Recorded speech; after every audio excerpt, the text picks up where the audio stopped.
antinatural, ¿no? Una mamá que pierda, un papá que pierda un hijo a otro tipo de pérdida. Pero digo, en cualquier duelo, imaginemos la pérdida de un hijo, ¿quién contiene a quién, no? Porque esas madres o esos padres perdieron a sus hijos, a un hijo, porque esos hermanos perdieron a su hermano, porque esos abuelos perdieron a un nieto, porque esos amigos perdieron a un amigo. Entonces, de pronto encontramos que hay un entorno o el entorno más cercano que está transitando el mismo dolor, está transitando el mismo duelo, la misma pérdida. Entonces, ¿quién contiene a quién? ¿Papá podría contener a mamá si está atravesado por el mismo dolor? ¿Los hermanos podrían contener a mamá o a papá? ¿Papá o mamá podrían contener a esos hermanos que han perdido a su hermano mayor o a su hermano menor? ¿Los abuelos pueden contener a sus hijos porque perdieron a su nieto o a sus otros nietos? Fíjense lo difícil que es en una situación tan particular de una pérdida. Hablo de un hijo porque, insisto, es como lo antinatural y es lo más doloroso. Después podemos hablar de cualquier tipo de pérdida, pero acá la pregunta es quién contiene a quién, ¿no?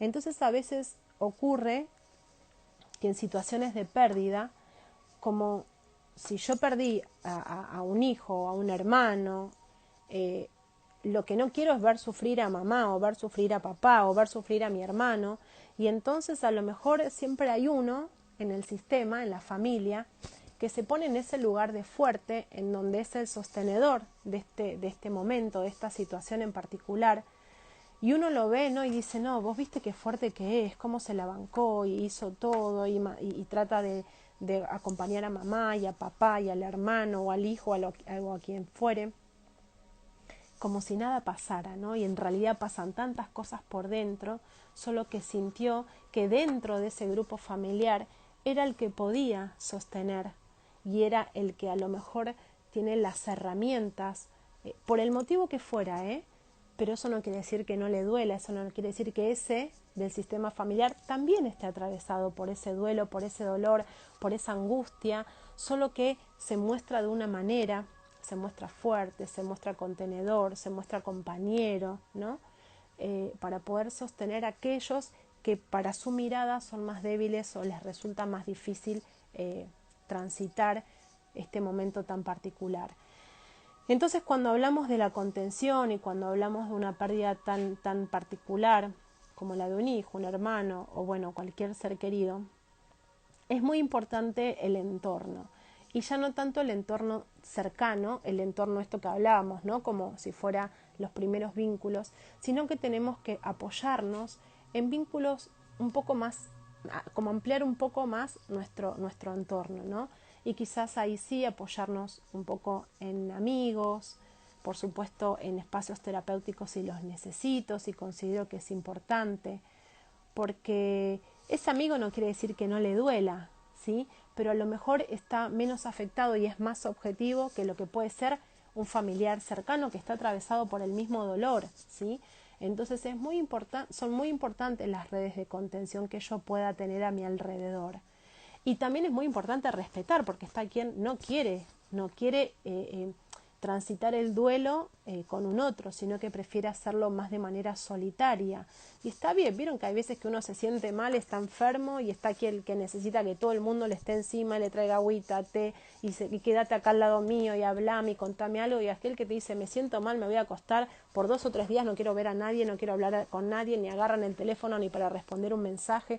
Fíjense, ante una misma situación, cómo cada uno le afecta, responde y va necesitando diferentes cosas. Bueno, lo mismo sucede en un duelo, en una pérdida. Tal vez me separé yo y se separó mi amiga y mi amiga lo transita de una manera y yo lo transito de otra. O entre mi hermana y mi hermano, o sea, cada uno va a transitar esa pérdida, ese duelo, esa separación de una manera particular y nadie tiene el derecho ni de juzgar ni de decir, no, pero cuando yo perdí el trabajo o cuando yo me separé, a los 2 días me puse la minifalda, me fui a bailar. Bueno, genial, esa fuiste vos y eso te hizo bien a vos. Y te agradezco por ese, no sé, consejo o por compartirme tu experiencia. Pero a mí me pasa otra cosa. Y entonces yo tengo que respetar eso que me pasa, porque yo sé que si me pongo la minifalda y me voy a bailar, no me voy a sentir bien.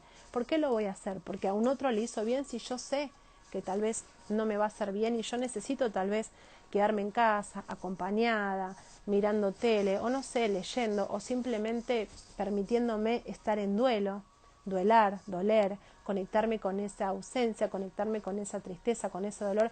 Esto no es, me regocijo en el dolor y en el sufrimiento, no estamos hablando de eso.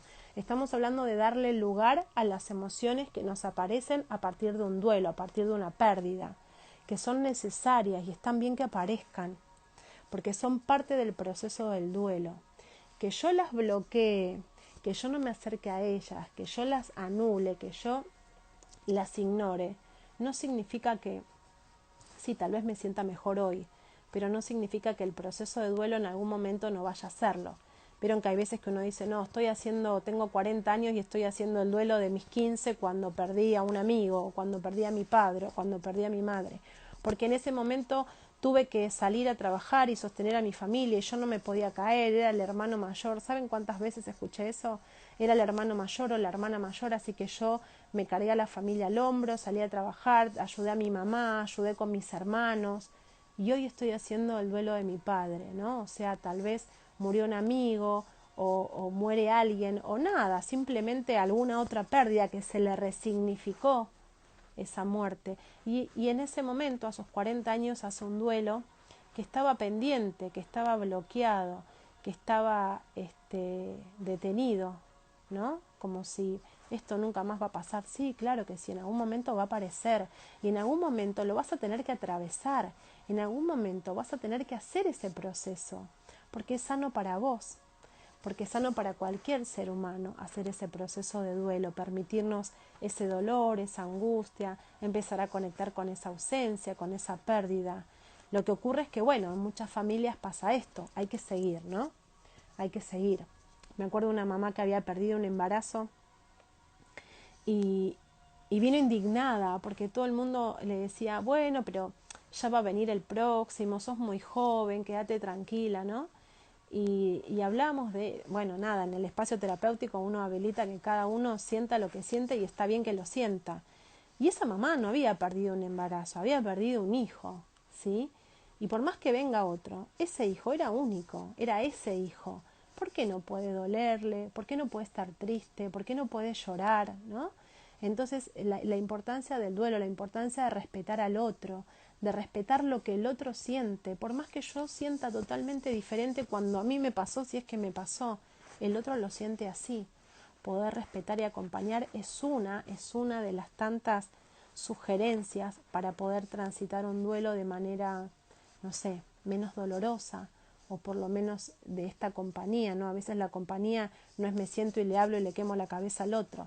A veces es acá estoy para lo que necesites, estoy acá aunque sea en silencio, pero estoy al lado tuyo, te acerco un vasito de agua, te llevo una taza de té, ¿sí?